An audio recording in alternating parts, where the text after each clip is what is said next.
Welcome to Uncommon Knowledge. I'm Peter Robinson. Jason Riley is a senior fellow at the Manhattan Institute, a columnist for the Wall Street Journal, and a commentator for Fox News. Born in Buffalo, New York, Mr. Riley earned a bachelor's degree in English from the State University of New York at Buffalo. Mr. Riley is the author of several books, including Please Stop Helping Us: How Liberals Make It Harder for Blacks to Succeed, and his most recent volume, which we'll be discussing today, False Black Power. Jason, welcome. Thank you for having me. I want to get to the argument in False Black Power, but let's start with your conclusion. What is false black power and what is true black power? False black power is political power, political clout. True black power is human capital, something that can't be taken away from an individual or a group. By human capital, I'm referring to, it's a term that economists use, but essentially it refers to culture, cultural traits, habits, behaviors, attitudes that allow a group to produce economic value in what they're doing. And that human capital, I argue, is much more important than having political capital when it comes to advancing a group socioeconomically. All right. The argument in False Black Power, your point of departure goes back more than half a century to the Moynihan Report of 1965, written by then Assistant Secretary of Labor Daniel Patrick Moynihan, later became a longtime senator from New York. The formal title of the report, The Negro Family, The Case for National Action. Moynihan noted the rise among black families in inner cities of families headed by single women, and wrote, the Negro family in urban ghettos is crumbling. Why did Moynihan believe that the families were crumbling? What was the cause he associated with that datum? This had grown out of the black migration out of the South, which was very hard on families, frankly. By the way, I just want to observe. Brief book, readable, and I picked it up thinking, here we have a polemic, we have an argument. It is that, but it is deeply concerned with history, with African American history. All right, so and it is, because it's concerned with an aspect of black history that I don't think gets a lot of attention. People sort of think we went from slavery to Rosa Parks refusing to sit down on a bus or go to the back of a bus, and then the civil rights movement took us to where we are today. But I think we're missing a lot of material here, and that is the period in between the end of slavery and the beginning of the modern day civil rights movement and the advancement that was going on within the black community. Frankly, at a time when the federal government could care less what was going on. There was no Civil Rights Act. There was no Voting Rights Act yet. This was during Jim Crow. This is post-Reconstruction. And I think that this period of black history is underappreciated. What was going on at that time? How were blacks advancing or not advancing at that time period? And I think when we talk about what should be done today to help blacks, right, we should look at this period and study this period, what was going on. And that's what I try and do. Moynihan misses it, doesn't he? Well, what Moynihan found was actually common knowledge among a lot of black scholars. There wasn't a lot of originality to what Moynihan was saying. The originality was that Moynihan was saying it, the government was saying it, but he relied on a lot of black sociologists at the time who had reached a similar conclusion. People like E. Franklin Frazier, and there were this observation about what was going on in Black America, family. The breakdown of America, was something that others had been observing. What was new was that it was in a government report put out by the Labor Department. All right. And the next step in your argument is a book, a 1976 book. By the way, this makes your argument that I had not even heard of this book. 1976 book, The Black Family in Slavery and Freedom, by Herbert Gutman, a professor at the City College of New York. And Gutman wrote, if enslavement caused the widespread development among African Americans of the fatherless matrifocal family, that is to say, the rise of families headed by single women, where the fathers were absent, and Moynihan in one way or another suggested this was a result of slavery. If enslavement caused it, then such a condition should have been even more common among urban Afro-Americans closer to the time of slavery. Right. And Gutman said, that's not what the evidence shows. What did the evidence show? So Gutman was critiquing the Moynihan report. Right. He didn't like the fact that Moynihan had attributed the breakdown of the black family to slavery. He said, wait a minute, I agree with you that we've had this breakdown, but can we attribute it to slavery? Right. Let's look at what was going on in the black family both during slavery and in the years immediately following slavery. And if you look at, say, census data, going back to the late 1800s all the way through the 1940s, rates of black marriages exceeded rates of white marriages during this entire period. In every census from 1890 to 1940, black marriage rates are higher than white marriage rates. So if if slavery is the cause of black family breakdown that we see in the 60s and 70s and 80s, wait a minute, did it skip a few generations, this legacy of slavery skip a few generations and then reassert itself, or is something else responsible for this breakdown? And Gutman was very liberal. I mean, I think he self-identified as a Marxist, actually. So he didn't have a political agenda here. He was an honest Marxist. He was an honest intellectual. Right. And he said, let's look at the evidence here and not make assumptions. And what's incredible is that today we continue to make these assumptions about how to explain the social breakdown we see in the black community today. We automatically ascribe it to the legacy of slavery or the legacy of Jim Crow, when in fact there are many, many other factors that we should be considering. False black power. I'm quoting you. During slavery, its immediate aftermath, and on through the first quarter of the 20th century, so we've got about almost 8 decades there that you're covering here, the vast majority of black children were raised in two-parent households. Black marriages were as long-lasting and stable as the marriages of economically comparable whites, and the black female-headed homes that did exist tended to be, like their white counterparts, comprised of older widows, not teenagers raising children alone. Because the history, and this is one of your principal points here, the history has been so forcibly submerged. I read that and thought, is Jason right? Can that possibly be so? Yeah, it's not the narrative that you see coming out of the left or the traditional civil rights groups, who of course have their own agenda, and that's the reason they push the narrative that they do. But no, the facts are the facts, Peter. And do you find that when you speak at colleges and universities, I know you do a lot of that. Of course, you're on Fox News and other shows. Do people write to you and say that can't be so? Do you encounter the same There is blank? a fair amount of disbelief, yeah. That how can this be true? This doesn't seem right.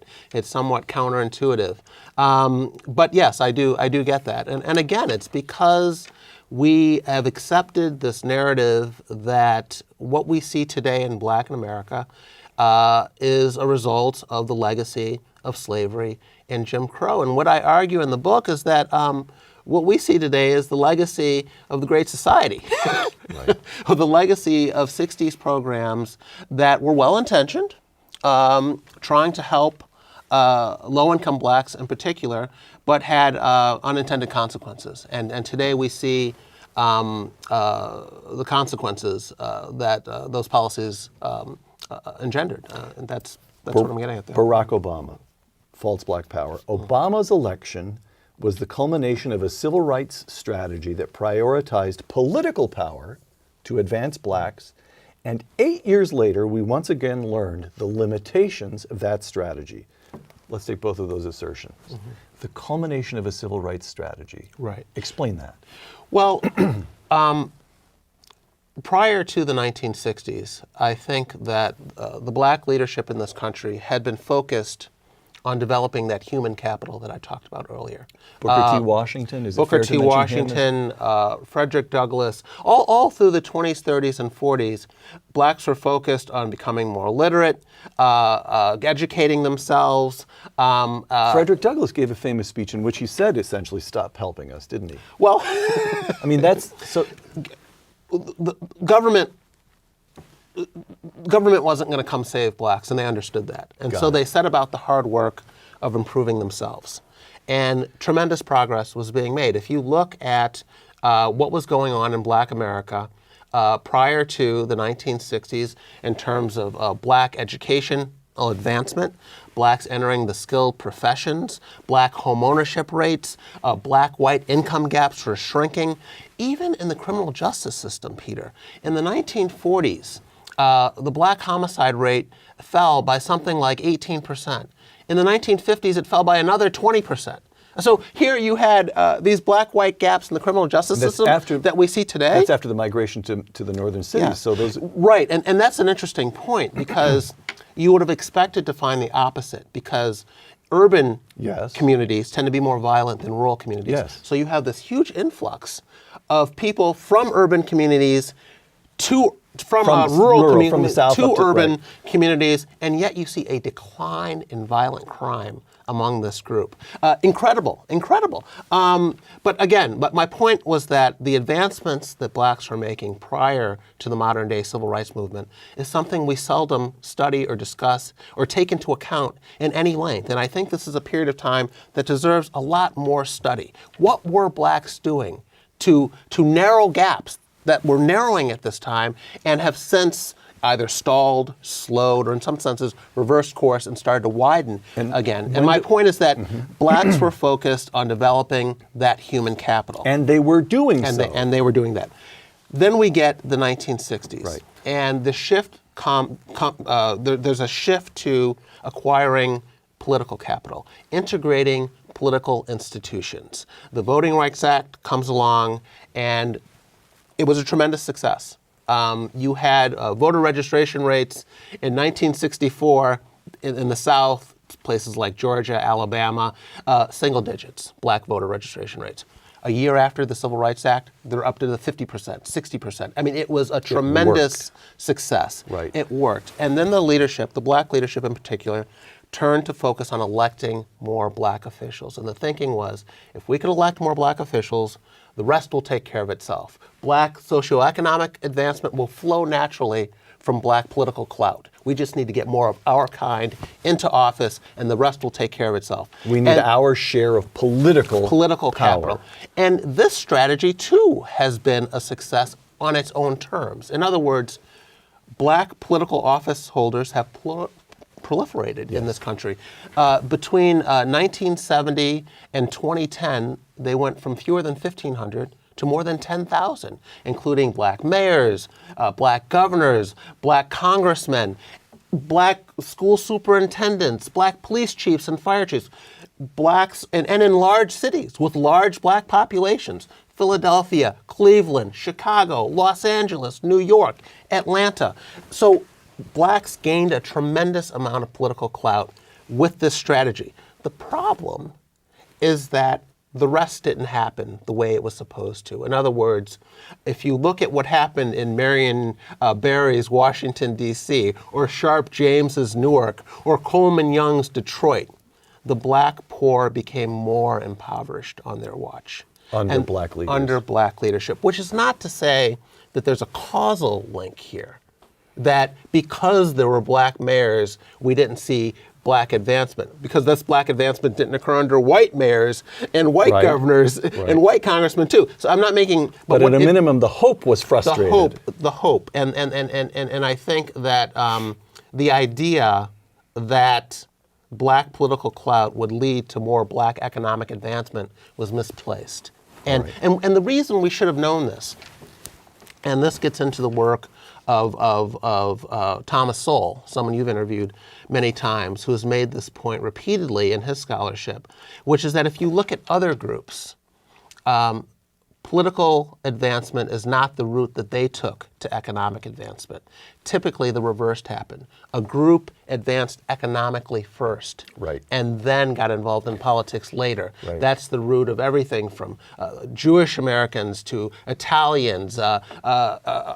One exception to that rule is the Irish, who were politically extremely successful. You had Irish political machines running cities like Philadelphia and Boston, but there was no Irish middle class to speak of. In fact, it wasn't until the decline of those political machines that we saw the rise of an Irish middle class.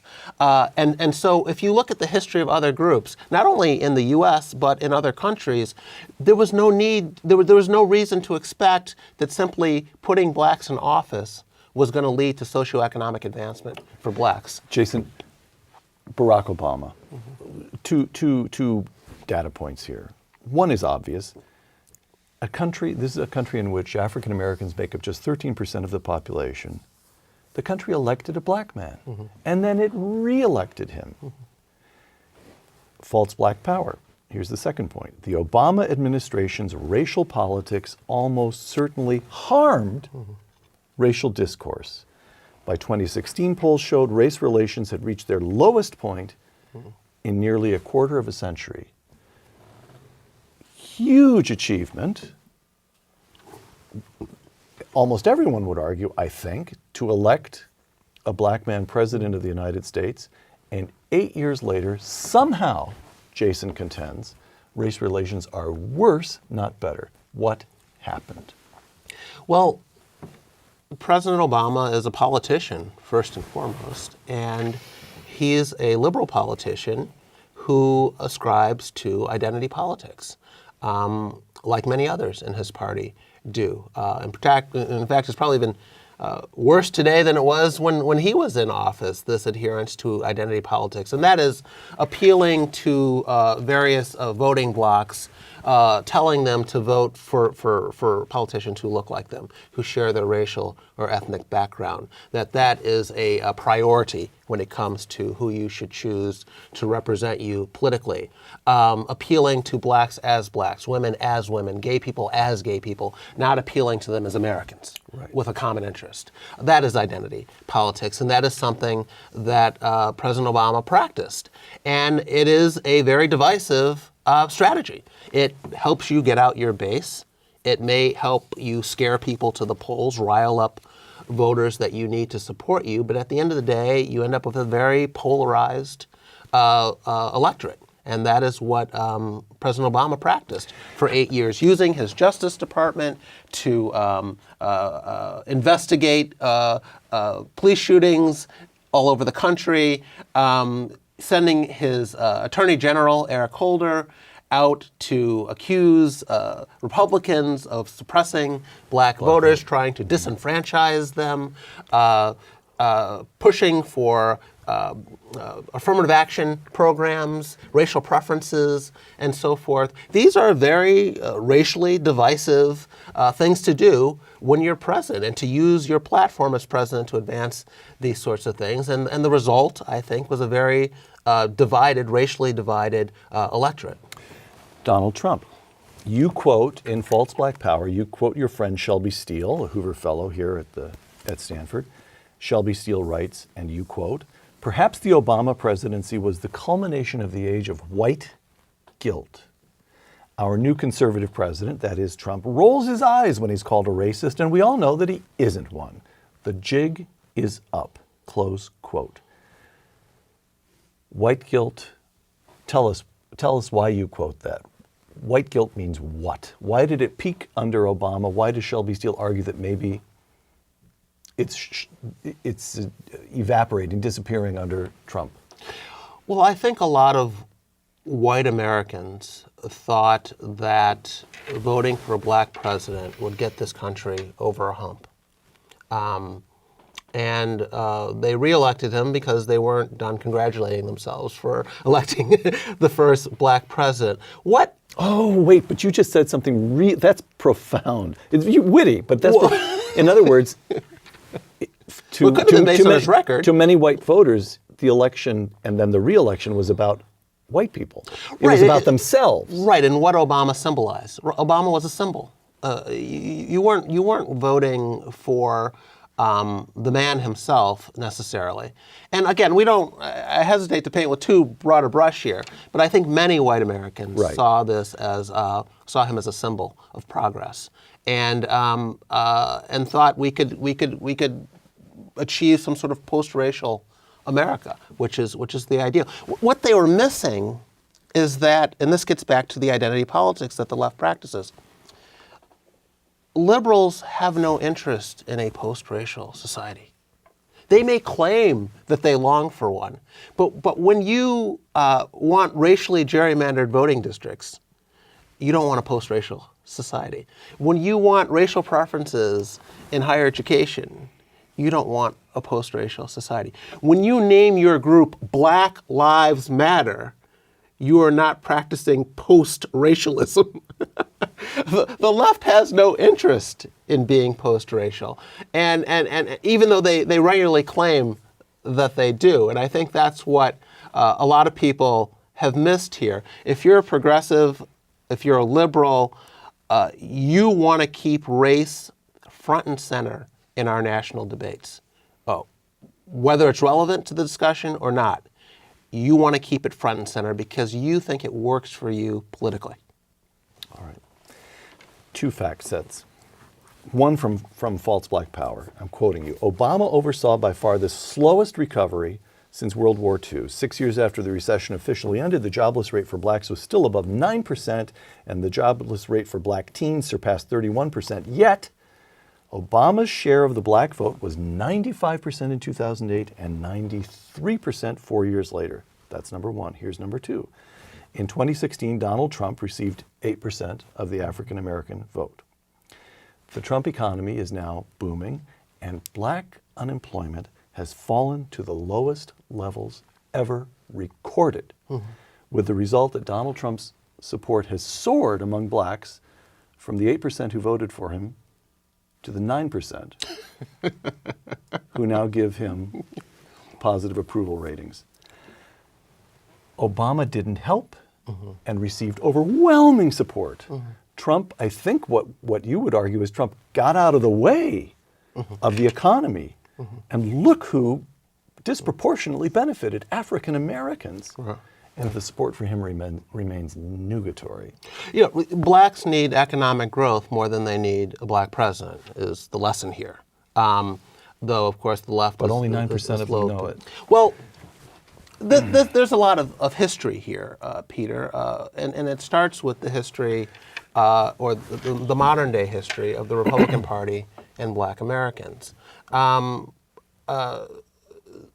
Blacks typically vote for Democrats in very large majorities, and they've been doing so for decades. I think partly this has to do with the history of the Republican Party, particularly in the post-civil rights era.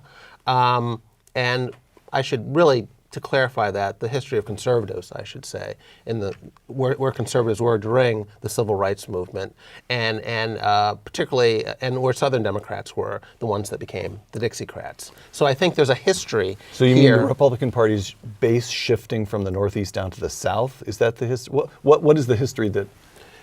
Well, the conservatives that opposed integration. Oh, I see this, but.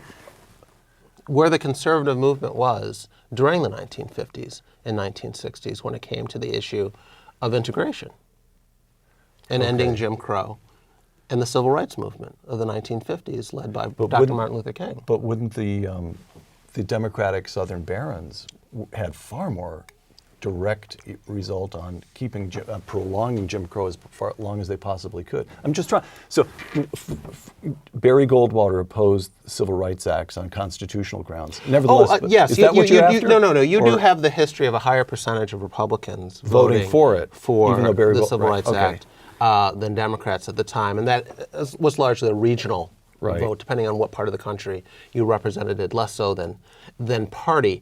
But I'm talking about your sort of John Birch conservative movement. I see. Okay. And that history. And I think that there are a lot of black Americans today of a certain age who remember that history and are probably simply lost to the Republican Party as a result. So I think that's one factor here. So there's something historical and simply generational. Generational, yeah, something generational. The other issue, I think, has to do with the lack of outreach among Republicans to the black community. Republican politicians typically write off this vote. They figure they don't need it to win, and time spent seeking voters you're less likely to get means less time seeking voters you're more likely to get. So you don't see a lot of Republicans in black communities visiting barbershops and community centers. You don't see them advertising on black radio stations or during black television shows and so forth.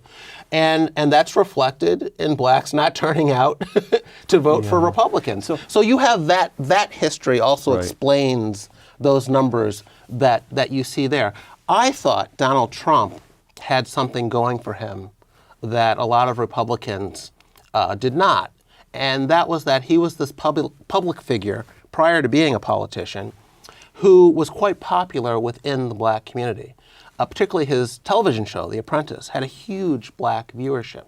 And I thought that there was an opportunity there for Donald Trump to go into these communities, speak to these folks, and say, you know, I'm a businessman, I'm a developer. I can tell you why these lots are empty. I can tell you where these jobs have gone. I can tell you why those prices are so expensive at that bodega down the street instead of at the grocery store out in the suburbs.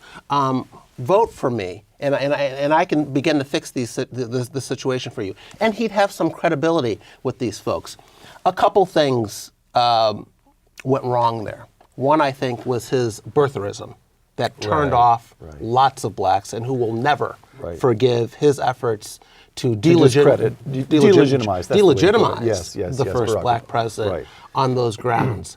And secondly, once Donald Trump became a politician, he did the same math that other Republican politicians did, which is, do I need this vote? Can I win without this vote? And how much time should I spend seeking this vote if I don't really need it? So there's a paradox that occurred to me as I was reading False Black Power, where you write, understandably so, that African Americans have succeeded politically. President of the United States, an African American. But there's an odd way in which, by granting such overwhelming support to one party, they've placed themselves outside the usual competition between the parties for votes.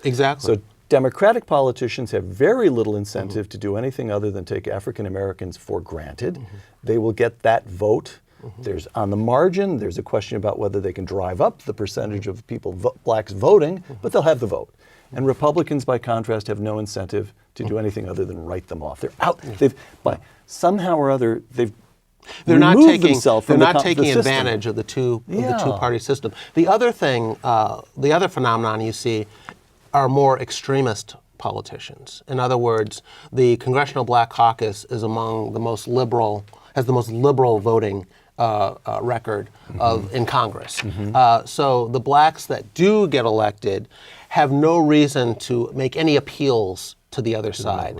So you're not only giving all your votes to Democrats, you're giving all your votes to the most liberal Democrats. And it's funny because it has come back to haunt, I think, black politicians who want to seek higher office and then need to appeal to not just winning a congressional district, but winning the whole state. And it makes it more difficult to make that transition. And now we're seeing a phenomenon where black politicians who had successfully done this, risen as moderates, now find themselves in a much more progressive Democratic Party. Cory Booker, Senator Booker. Kamala Harris, Cory Booker. The Cory Booker that ran Newark, New Jersey is not the Cory Booker running for president. The Kamala Harris, who was a prosecutor out in California for many years before she became a senator, is not the Kamala Harris running for president. Now they're crowded into this progressive lane of the Democratic Party, trying to be more extremists than their previous political careers would suggest that they really are. What is to be done? The Atlantic's Ta-Nehisi Coates, the United States owes black Americans reparation payments. Quote, American prosperity was ill-gotten and selective in its distribution. What is needed is an airing of family secrets, a settling with old ghosts. What is needed is a healing of the American psyche and the banishment of white guilt. Reparations would mean a revolution of the American consciousness. Jason? I think the best response to reparations, to the reparations argument that I've ever come across came from Shelby Steele, where he said that slavery can be endured and overcome. It cannot be repaid. And I agree with that. I'd also add that Coates does a brilliant job of explaining why so many previous programs to help blacks have not worked. In his Atlantic article that got a lot of attention, he goes through various Great Society programs, one after another, that were advanced, expanded, resources were poured, bureaucracies were expanded to help blacks, and that the result has been negligible. And sometimes, in some cases, blacks are worse off. And then at the end of this piece, he calls for yet another wealth redistribution program in the form of reparations. And my question is, why would this one be any more successful than all the ones you've just explained to me haven't worked in the past? I have an answer. I don't.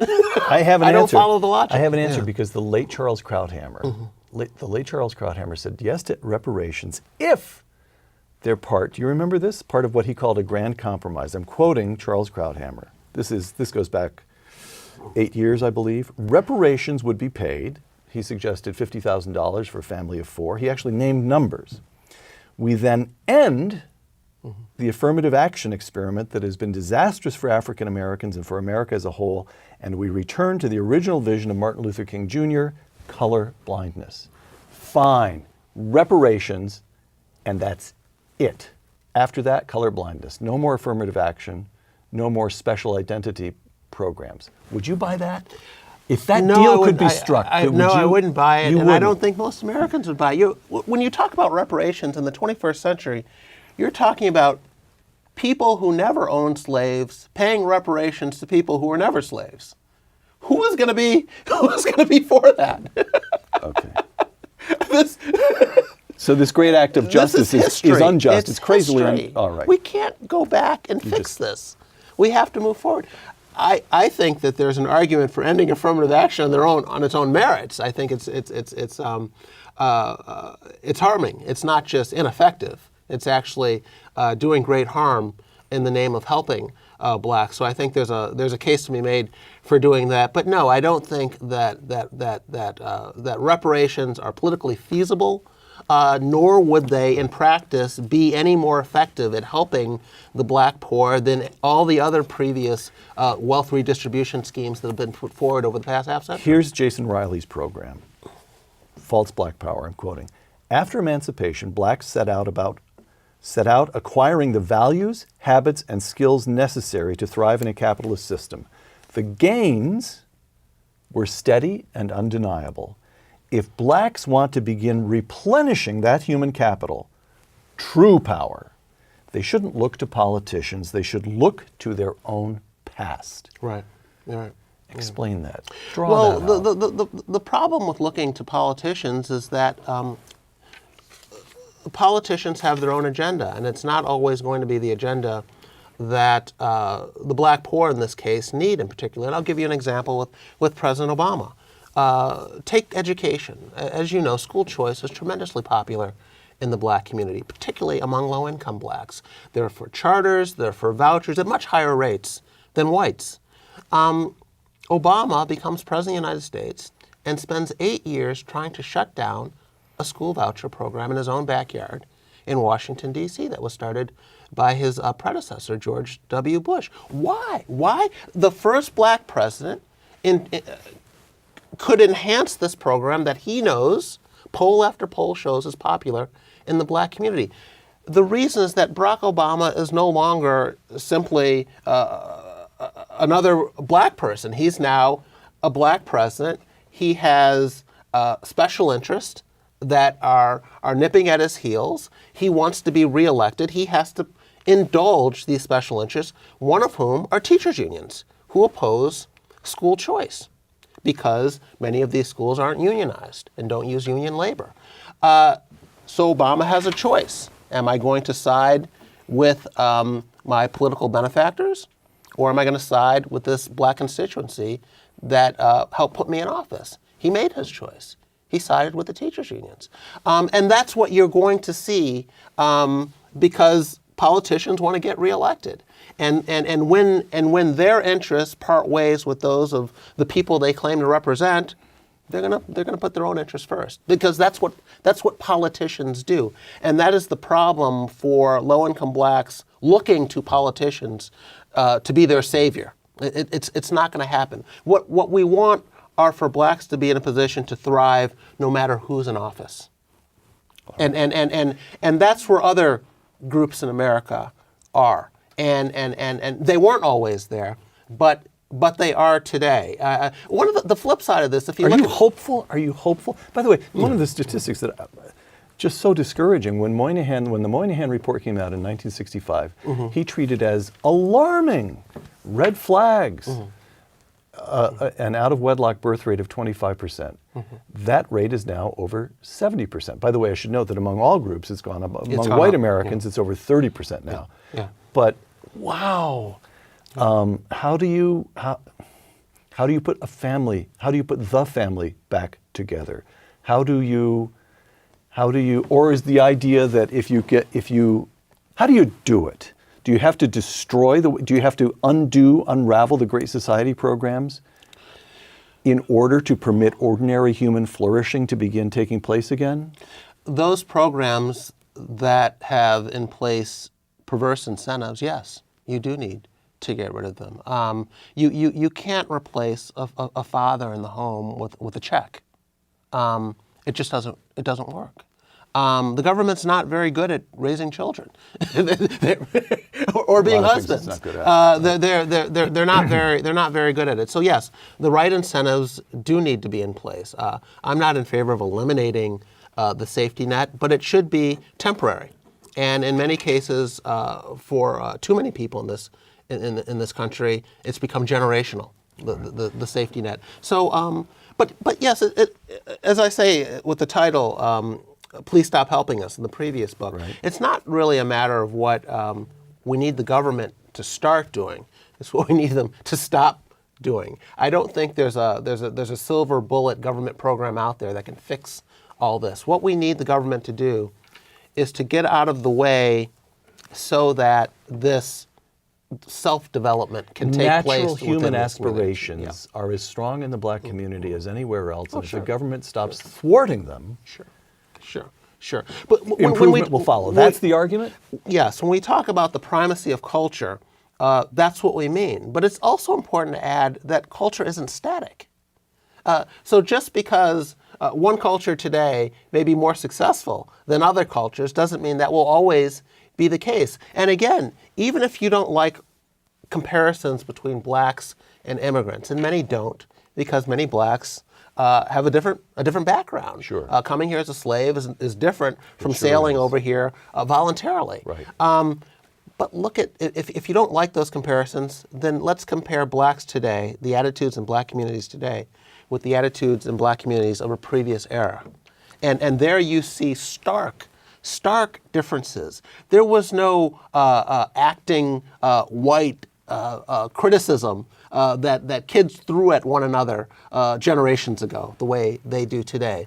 It wasn't considered shameful to be smart, to raise your hand in class, to know the answer, to be bookish. Those weren't smears in the 1920s and 30s and 40s, the way they have become today. Those are cultural attitude changes that have happened in this country among blacks over the past 50 years. They've shifted one way now, and there's no reason they can't shift back. But what we do need is for our leading thinkers today and our politicians and our policymakers to stop making excuses for antisocial behavior that they see today, Jason, which is what too often happens. A few final questions here. So much of what you've been saying just now, and again, so much of False Black Power is a history book. And you assert again and again and again, there are about 8 decades of African American history. By the way, we're taping this in Black History Month. There are about 8 decades from emancipation at the end of the Civil War, during the Civil War, if you want to date it from the Emancipation Proclamation, to the passage of the Great Society in the mid-60s. Actually, that's a century. So there's nearly a century of African American history that has simply been forgotten, or you might even argue suppressed. And I have to say, I'm aware of it only because I read it in 3 places: the works of Thomas Sowell, Shelby Steele, and Jason Riley. Full stop. Are you, so we've got these competing narratives. One says African Americans are where they are because of the legacy of slavery, and the other says, no, you're missing a century of progress that stopped and in some cases was reversed. Do you see any signs that among, let's say, African American millennials, the rising generation, of a greater awareness of the history that you and Tom Sowell and Shelby Steele write about? No, I don't see it. In fact, when I look at the success of groups like Black Lives Matter and gaining the public's imagination, capturing the public's imagination, I'm very pessimistic about this. I believe that groups like that or that type of thinking is ascendant in the country right now. The whole social justice movement makes me very pessimistic that this history will start being considered anytime soon.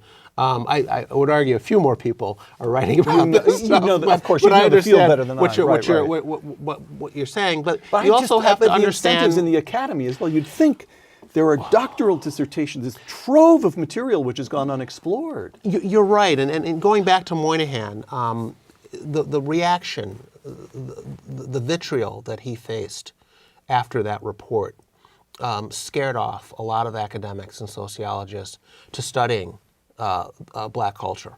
So since 1965, the subject has been frozen. It's taboo to go there. That, I think, has changed in some sense. I've read articles by prominent black sociologists like Orlando Patterson and William Julius Wilson, who have said this is ridiculous. The idea that we can't discuss black cultural pathology when we're talking about racial inequality, the idea that we have to pretend that these two things have nothing to do with one another is ridiculous, and we have to start talking about that. That is not yet the mainstream view, all right.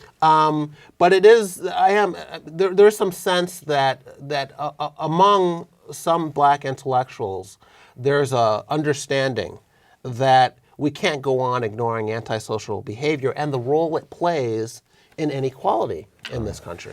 Jason, you talked about the Black Lives Matter, the current movements. Let me ask you about a related movement, renaming Calhoun College at Yale, taking down Confederate monuments, removing statues of Robert E. Lee. On the list of things that should be concerning the black leadership, these would be at the bottom, at the very bottom. That is not what low-income blacks need. They need school choice, and you have the NAACP coming out against charter schools and condemning Calhoun statues. I mean, there's the disconnect between the priorities of the black leadership and the needs of the black underclass could not be further apart than it is One is today. symbolic political talk, and that's what's happening, and the other is serious work, and that's not what's happening. It's because the groups like Black Lives Matter now control the narrative of what drives inequality in this country. And when you control the narrative, it's as if the facts don't really matter. Right. And so anecdotes replace data, empirical evidence, logic, reasoning. On social media, a video goes viral, and so this is representative of what is going on in the country because CNN plays it in loop over and over again, and other networks pick it up. They control the narrative, and it's unfortunate, but that's where we are today. Jason, last question. You've got one book here, Please Stop Helping Us, How Liberals Make It Harder for Blacks to Succeed. Now your most recent book, False Black Power. You are a working journalist who has insistently, almost defiantly, identified yourself with what is very much a dissenting or contrarian point of view. And if you spend a few moments looking at comments on these books on Amazon or Googling around, whenever Jason Riley devotes his column in the Wall Street Journal to matters of race and economic advancement, you get beat up. And so this is a pretty simple question. You've just said you're pessimistic. You seem to have attached your career to a lost cause. What keeps you at it? What keeps you at it? No. Make me feel better about you, Jason, about your prospects here. Thomas Sowell once wrote that there are some books you write for the pure joy of it, and there are other books you write because there are things that need to be said, and other people have better sense than to say them out loud, at least. I think that these things need to be said. People in the past have said them. I'm able to say them today. People like Thomas Sowell and Shelby Steele and Walter Williams have paved the way for another generation of people. They've laid the groundwork. They've done the research, and they're still right. And they're still right. They're still right. Their arguments are still correct, and this needs to it needs to get out there. People need to know that there is an alternative to the narrative pushed by the civil rights old guard, liberals, and progressives when it comes to not only what blacks are going through today, but how blacks have fared in the past. And because of their own self-interest, whether it's an NAACP who wants to stay relevant or a Barack Obama who wants to get elected, they have a very selective view of which histories they're going to discuss. But you need honest thinkers out there giving people the full scope of black history, which is more than a history of what whites have done to blacks. That's not the sum of black history in this country, but you might think it is listening to some on the left discuss our past. So no, I think that I'm providing something of a public service in continuing to write about these things from a different perspective, because there's more than one way to tell this story. Jason Riley, author of Please Stop Helping Us and False Black Power. Thank you. Thank you. For Uncommon Knowledge and the Hoover Institution, I'm Peter Robinson.